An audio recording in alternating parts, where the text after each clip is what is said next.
నిన్న సర్కారోళ్ళు Kaleshwaram report cinema చూపిస్తే ఇలా కారోళ్ళు చూపించారు.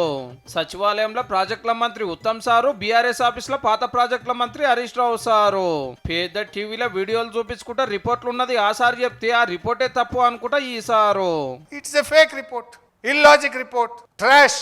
ఈ రిపోర్టు తయారు చేసింది రాజకీయ పార్టీ లీడరో సర్కార్ ఆఫీసరో కాదు, జస్టిస్ పినాకి చంద్రఘోష్ సారు. అప్పట్లో మన హైకోర్టులో పెద్ద జడ్జి, సుప్రీంకోర్టులో సీనియర్ జడ్జి.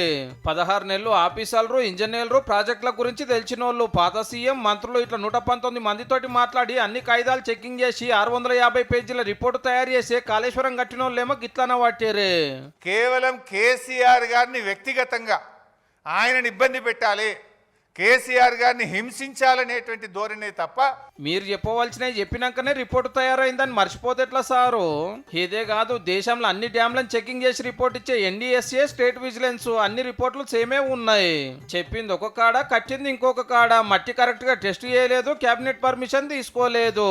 అంత కేసీఆర్ సారే నడిపించిందని ఎంక్వైరీలో తేలితే ఏహెగ్గా అవన్నీ తప్పు, మేం చేసిందే కరెక్ట్ అని వీళ్ళే సర్టిఫికేట్ ఇచ్చుకున్నదే గమ్మతున్నది. పో గంత బందోబస్తు కడితే 3 ఏళ్లకే మేడిగడ్డ మేడిపండు ఎట్లా, ఏ అన్నారంలో బుంగలెందుకు వాడే, సుందీల డేంజర్ ఎందుకు ఉండే, గీ ముచ్చటగిన చెప్తే బాగుండే సాలరు. 38,000 కోట్ల ప్రాజెక్టుకు డిజైన్లు మార్చి ఖర్చులు పెంచుకుంటూ పోతే 1,00,000 కోట్లు దాటే. సరే పైసలు పోయినా ప్రాజెక్టు తోటన్నా ఫాయిదా అవుతుందా అంటే పగుళ్ళొచ్చి పండబెట్టే కథ అయ్యే.